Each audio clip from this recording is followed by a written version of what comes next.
नमस्कार और आप सभी लोगों का स्वागत है अपने इस कंप्यूटर जीके की एमसीक्यू सीरीज में, जिसमें हम देख रहे हैं कंप्यूटर से related most important 1000 MCQ question. अब इसमें 300 क्वेश्चन हम डिस्कस कर चुके हैं। 301वें क्वेश्चन से यहाँ पर लेक्चर में हम डिस्कस करने वाले हैं। अगर पुराने क्वेश्चन आपने ना देखे हों तो प्लेलिस्ट में आपको डिस्क्रिप्शन में प्लेलिस्ट की लिंक मिल जाएगी, वहाँ से आप देख सकते हैं। बाकी कुछ बच्चों के डाउट थे कि सर नई वीडियोस नहीं आ रही हैं, तो नई वीडियोस रेगुलरली अपलोड हो रही हैं। मैंने एक प्लेलिस्ट बना दी है कंप्यूटर जीके की, वहाँ पर आप देख सकते हैं। नोटिफिकेशन बेल जरूर ऑन रखिए। सब्सक्राइब करते हैं तो बगल में एक नोटिफिकेशन बेल आती है, उसको ऑन कर दिया करिए ताकि आपको वीडियो जब मैं अपलोड करूँ तो वो वीडियो की नोटिफिकेशन मिल जाए। चलिए पहले सवाल के साथ शुरुआत करते हैं कि किस तरीके की डिस्क में रीड राइट करने के लिए हेड फिजिकल रूप में सतह को छूता है।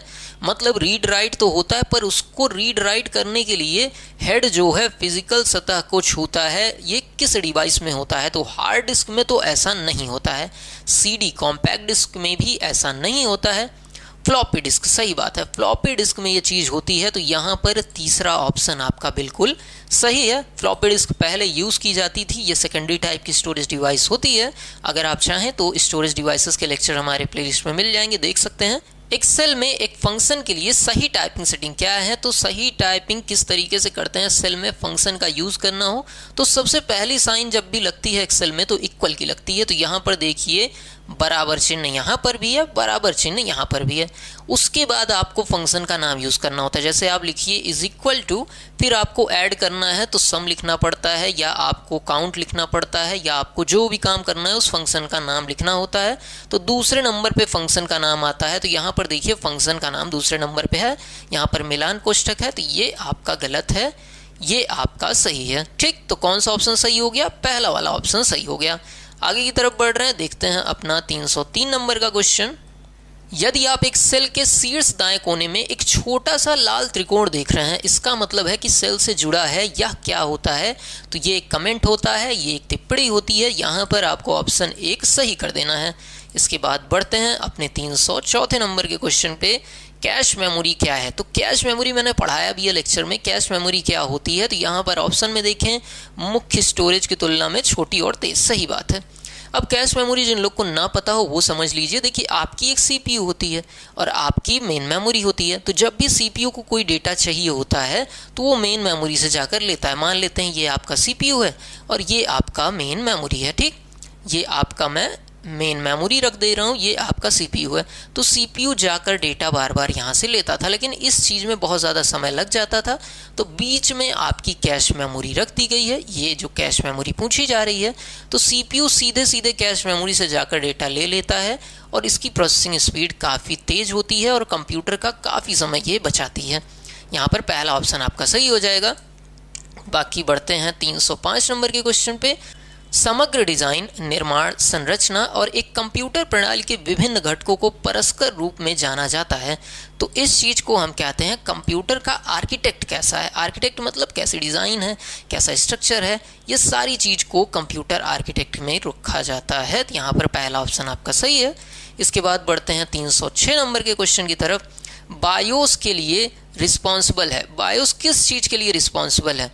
तो बायोस का नाम है बेसिक इनपुट आउटपुट सिस्टम। क्या चीज़? Basic input output system. तो यहाँ पर देखिए ऑप्शन में है इनपुट आउटपुट ऑपरेशन हैंडलिंग। यहाँ पर पहला ऑप्शन सही है। यहाँ पर आउटपुट भी है, इनपुट भी है, लेकिन दोनों चीज़ हैंडल करता है। तो यहाँ पर पहला ऑप्शन आपका सही हो जाएगा। इसके बाद बढ़ते हैं अपने अगले सवाल की तरफ। BISYNC ये किस चीज़ का संक्षिप्त नाम है? तो यहाँ पर ऑप्शन में आप सेकंड ऑप्शन देख रहे हैं बाइनरी सिंक्रोनस, यहाँ पर सही ऑप्शन आपका हो जाएगा। इसके बाद बढ़ते हैं 308वें नंबर के क्वेश्चन पे। विशेष रूप से कंपनी कार्यालयों में स्टोरेज प्रबंधन और बदलाव के लिए ईमेल प्रोटोकॉल डैश डैश है। तो ईमेल प्रोटोकॉल संदेश नियंत्रण सेवा है। यहाँ पर आपको पहला ऑप्शन टिक कर देना है। इसके बाद बढ़ते हैं 309वें ऑप्शन की तरफ। पासवर्ड है। तो पासवर्ड क्या चीज़ होती है? पासवर्ड क्या काम करता है? यहाँ पर ऑप्शन देखिए, तो आपके पास ऑप्शन देखिए, कोड जिसके द्वारा उपयोगकर्ता कंप्यूटर सिस्टम एक्सेस करता है उसी चीज़ को पासवर्ड कहते हैं। फिल्म देखने के लिए ऐसा कुछ नहीं होता, भुगतान बिना प्रवेश कुछ नहीं। तो यहाँ पर पहला ऑप्शन आपका सही है। इसके बाद बढ़ते हैं 310वें नंबर के सवाल पे। तकनीक जिसमें डिजिटल संकेतों को एक अनुरूप सुविधा पर संचरण करने के लिए एनालॉग में परिवर्तित करते हैं, डैश डैश कहलाता है। तो इसको हम कहते हैं मॉड्यूलेशन। यहाँ पर पहला ऑप्शन आपका सही है। बारी है अपने 311वें नंबर के क्वेश्चन की। नैरो बैंड चैनल एक संचार चैनल है जो क्या करता है, डेटा की कम मात्रा संभालता है। यहाँ पर आपका पहला ऑप्शन सही है। नैरो मतलब वैसे भी कम होता है, नैरो बैंड कम बैंड जिसमें होती है, यहाँ पर नाम से भी आप गेस कर सकते थे। इसके बाद बढ़ते हैं 312वें नंबर के क्वेश्चन की तरफ। MIME का पूर्ण रूप क्या है? पूर्ण रूप तो बाद में समझेंगे। MIME क्या चीज़ होती है? तो ये एक प्रोटोकॉल है जिसका काम होता है एक्सटेंशन करना, कि आप मेल में जो वीडियो, फोटो या कोई भी चीज़ अटैच कर रहे हो तो वो चीज़ अटैच किसके द्वारा हो रही है? तो ये आपके MIME के द्वारा हो रही है। इसका full form multipurpose internet mail extension है, क्योंकि ये एक एक्सटेंशन प्रोटोकॉल है। यहाँ पर चौथा ऑप्शन आपका सही है। ठीक, कोई भी चीज़ ईमेल में अटैच कर रहे हो तो MIME के थ्रू अटैच हो रही है। इसके बाद 313वें नंबर का क्वेश्चन है, डैश डैश सेटिंग ऑटोमेटिक और स्टार्टेड है। तो ये आपकी जो डिफ़ॉल्ट सेटिंग होती है वो पहले से ही रहती है और ये ऑटोमेटिकली सेट होती है। यहाँ पर बढ़ते हैं अपने 314वें नंबर के क्वेश्चन की तरफ। पॉपअप वर्ल्ड वाइड वेब पर डैश डैश का एक रूप है। तो पॉपअप जो है किस चीज़ का रूप है? तो त्वरित संदेश, सर्च इंजन, ब्राउज़र, मार्कअप भाषा, ऑनलाइन विज्ञापन।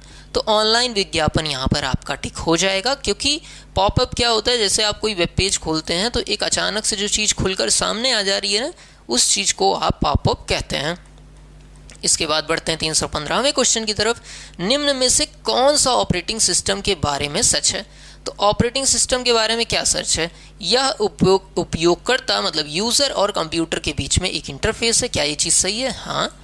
यह सभी संसाधनों का प्रबंधन करता है। सही बात है, रिसोर्स मैनेजमेंट जिस चीज़ को कहते हैं। यह सब मेमोरी प्रबंधन और प्रक्रिया प्रबंधन पर कार्य करता है। ये भी सही है। तो यहाँ पर तीनों चीज़ सही है, तो हमको सभी सत्य है पर टिक कर देना है। इसके बाद बारी आती है 316वें क्वेश्चन की। एक्सेल में सभी सूत्र मतलब सारे फॉर्मूले डैश डैश के साथ शुरुआत होते हैं। तो ये तो सब बच्चे बता सकते होंगे जो एक्सेल कभी भी पढ़े हों। कोई भी फॉर्मूला हो, कुछ भी हो, जब आप एक्सेल में शुरू करते हैं तो वो इज इक्वल टू के साथ शुरू होता है। यहाँ पर तीसरा ऑप्शन आपका सही है। इसके बाद बढ़ते हैं 317वें नंबर के क्वेश्चन की तरफ। निम्नलिखित में से कौन एक्टिव सेल के कंटेंट को प्रदर्शित करता है? तो एक्टिव सेल के कंटेंट को प्रदर्शित करता है आपका फॉर्मूला बार। ठीक है, जैसे ही आप किसी सेल में जाके क्लिक करो तो उस सेल का एड्रेस वहाँ पर दिखने लगता है कि कौन सी सेल एड्रेस में कौन सी सेल आपने सिलेक्ट की है। कहाँ पर दिखती है? फॉर्मूला बार में। ठीक, या आप कई सेल सिलेक्ट करिए तो भी वहाँ पर आपका दिख जाएगा। चलिए बढ़ते हैं 318वें नंबर के क्वेश्चन की तरफ। टैब स्क्रॉलिंग बटन यहाँ पर डैश डैश। अब इसमें क्या चीज़ है? आपको एक अलग वर्कबुक देखने की अनुमति देता है? नहीं। आपको पंक्ति के नीचे अतिरिक्त वर्कबुक देखने की अनुमति देता है? नहीं। आपको कॉलम दाहिने अतिरिक्त वर्कबुक? नहीं। आपको अतिरिक्त सीट टैब देखने की अनुमति देता है। सही जवाब है। तो चौथा ऑप्शन यहाँ पर आपका सही हो जा रहा है। इसके बाद बढ़ते हैं 319वें नंबर के क्वेश्चन पे। चयनित सेल से एक चार्ट बनाने के लिए कीबोर्ड शॉर्टकट की क्या है? तो कौन सी शॉर्टकट की यूज़ कर सकते हैं इसके लिए? तो F11 यहाँ पर यूज़ होता है। चौथा ऑप्शन आपका सही है। इसके बाद बढ़ते हैं अपने 320वें नंबर के क्वेश्चन की तरफ। आप MS वर्ड एप्लीकेशन किसके द्वारा बंद नहीं कर सकते? तो MS वर्ड एप्लीकेशन किसके द्वारा बंद होता है? फाइल मेनू का चयन करने के बाद यहाँ पर जाकर आप कर सकते हैं, Alt F4 दबाकर कर सकते हैं, टाइटल बार पर क्रॉस बटन दबाकर कर सकते हैं, फाइल मेनू में क्लोज मेनू का चयन करके आप कर सकते हैं। क्या? तो यहाँ पर ध्यान दीजिए, फाइल मेनू में क्लोज नहीं एग्जिट बटन होती है। ठीक, फाइल मेनू में जब आप जाएंगे तो एग्जिट बटन वहाँ पर होती है। तो ये चौथा ऑप्शन आप इस तरीके से नहीं बंद कर सकते हैं।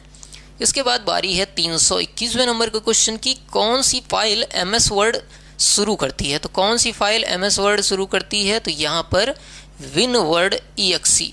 ठीक, इसके बाद बढ़ते हैं 22वें नंबर के क्वेश्चन की तरफ। MS वर्ड स्क्रीन पर हॉरिजेंटल स्प्लिट बार आपको कहाँ पर मिलता है? तो वो आपको वर्टिकल स्क्रॉल बार के शीर्ष पर मिलता है। तीसरा ऑप्शन आपका सही है। अर्थमेटिकल लॉजिकल यूनिट के कार्यों में से एक है। तो कौन सा कार्यों में से एक है? रजिस्टर से डेटा प्राप्त करना। हाँ, यही पहला ही ऑप्शन आपका एकदम सही है। इसके बाद बढ़ते हैं 323वें नंबर के क्वेश्चन की तरफ। बिट्स की संख्या के रूप में क्या परिभाषित किया जाता है जिसे सीपीयू एक इकाई के रूप में प्रोसेस करता है? तो यहाँ पर एक कंप्यूटर सेंटेंस, एक कंप्यूटर शब्द, यहाँ पर शब्द ही होता है, तो ये हमारा सही है। बिट्स की संख्या के रूप में यही परिभाषित किया जाता है। इसके बाद बढ़ते हैं 325वें नंबर के क्वेश्चन की तरफ। और अगर अभी तक आप यहाँ पर लेक्चर में जुड़े हुए हैं तो मतलब ये लेक्चर आपके काम का है, तभी आपने इतना समय दिया है। तो हमें मोटिवेट करने के लिए आप वीडियो को लाइक, चैनल को सब्सक्राइब कर सकते हैं ताकि हम और भी ऐसे अच्छे कंटेंट आप तक ले आ पाएँ। Dash dash system input data को स्कैन और प्रोसेस करने के लिए कंप्यूटर को भेजता है जो विद्युत संकेतों में परिवर्तित करने के लिए प्रकाश बीम का उपयोग करता है। तो यहाँ पर आपको दूसरा ऑप्शन सही मिल जा रहा है। ये थे आज के अपने 25 सवाल जो हमने डिस्कस किए। उम्मीद करते हैं आपको पसंद आया हो। मिलते हैं कुछ और सवाल के साथ, तब तक के लिए नमस्कार, जय हिंद।